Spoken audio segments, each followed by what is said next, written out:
வணக்கம். என் பேர் மணி. நான் நாமக்கல் மாவட்டத்திலிருந்து வந்திருக்கேன். எனக்கு முழங்கால் வலி, இடுப்பு வலி, பிபி, சுகர் இதெல்லாம் இருந்துச்சு. நான் 12ஆம் தேதி இங்கே அட்மிட் ஆனேன். இன்றைக்கி கிளம்புறேன். இன்றைக்கி 1/7 கிளம்புறேன். நான் நடந்து வரையில் என்னால் நடக்கக்கூட முடியல. என்னை பசங்க கையை பிடிச்சி கூட்டிகிட்டு வந்தாங்க. ஆனால் இப்போ எனக்கு நல்லா நடக்க முடியுது. தரையில் உட்காந்து சப்பனம் போடுறது மட்டும் கொஞ்சம் கஷ்டமாக இருக்குது. மற்றபடிக்கு எல்லாம் சரியாக இருக்குது. நான் வந்தப்போ சாப்பாட்டுக்கு முதல்ல பார்த்தீங்க அப்படின்னு சொன்னால் 335 என்னவோ இருந்தது சுகரு. சாப்பிட்டதுக்கப்புறம் டெஸ்ட் எடுத்து பார்த்தேன், 450க்கு மேலேயே இருந்துச்சு. நான் இங்கே ட்ரீட்மெண்ட்டுக்கு வந்ததுக்கப்புறம் ரொம்ப குறைஞ்சிருச்சு. பார்த்திங்கன்னா சாப்பாட்டுக்கு அப்புறம் 170 இருந்துச்சு.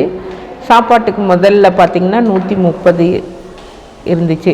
ரொம்ப குறைஞ்சிருக்கு. ரெண்டாவது பார்த்திங்கன்னா நான் வரையில் நடக்க முடியாத கஷ்டப்பட்டுக்கிட்டு வந்தேன். பாதெல்லாம் வீங்கி இருந்தது, கால் வீக்கம் இருந்துச்சு. அதெல்லாம் அவங்க சிகிச்சையிலேயே குணப்படுத்தியிருக்காங்க, உணவில் குணப்படுத்தியிருக்காங்க. சாப்பாடு நல்லா இருக்குது, யோகா நல்லா இருக்குது, டாக்டர்ஸுங்களோட ட்ரீட்மெண்ட் நல்லா இருக்குது. அது சிம்பிளாக சொல்லணும் அப்படின்னா எல்லாம் ஒரு அர்ப்பணிப்போடு இந்த வேலையை செய்கிறாங்க. உணவு பார்த்திங்க அப்படின்னு சொன்னால் உப்பு, காரம், புளி இல்லாத உடலுக்கு தேவையான ஆரோக்கியமான உணவாக கொடுத்தாங்க. காலையில் பார்த்திங்கன்னா நல்ல வயிற்றுக்கு ஜீரண சக்திக்கும் ப்ரோபைட்டும்பாங்களே அந்த உணவாக கொடுத்தாங்க. மதியம் சிறுதானிய உணவு, நல்ல சட்னி, ரசம், சூப்பு இந்த மாதிரி கொடுத்தாங்க. நைட்டு ரா ஃபுட்டு கொடுத்தாங்க, சூப் கொடுத்தாங்க. உணவு பழக்கத்தை பற்றி எதுவும் சொல்கிறதுக்கு இல்லை. உணவு ரொம்ப ஆரோக்கியமாகவும் இருக்குது, உடம்புக்கு புத்துணர்ச்சி தர்ற மாதிரியும் இருக்குது.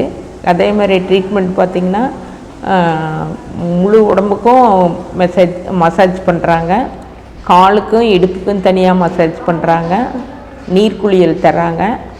அதுக்கப்புறம் பார்த்திங்கன்னா கிட்னிக்கும் வயிறு சம்மந்தமாக இருக்கிறதுக்கு அதுக்கு ஒரு ட்ரீட்மெண்ட் தராங்க. அப்புறம் பார்த்திங்கன்னா காலுக்கெல்லாம் மண் போட்டு வச்சு அது இதுங்கிறாங்க. மொத்தத்தில் இந்த ட்ரீட்மெண்ட்டை பற்றி சொல்லணும் அப்படின்னு சொன்னால் பஞ்சபூதங்களின் அடிப்படையில் இது செய்கிறாங்க.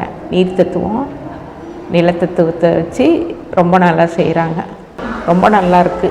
இந்த இயற்கை சூழ்நிலை ரொம்ப ரொம்ப நல்லாயிருக்கு. நான் இதில் எல்லாத்துக்கும் நன்றி சொல்லிக்கிறேன். டாக்டர்ஸ்க்கு, எனக்கு ஹெல்ப்பாக இருந்த இந்த ஸ்டூடெண்ட்டுங்களுக்கு, என்கிட்ட அன்பாக பழகின என்னோடய இன்மேட்ஸுக்கு எல்லாத்துக்குமே நான் நன்றி சொல்லிக்கிறேன்.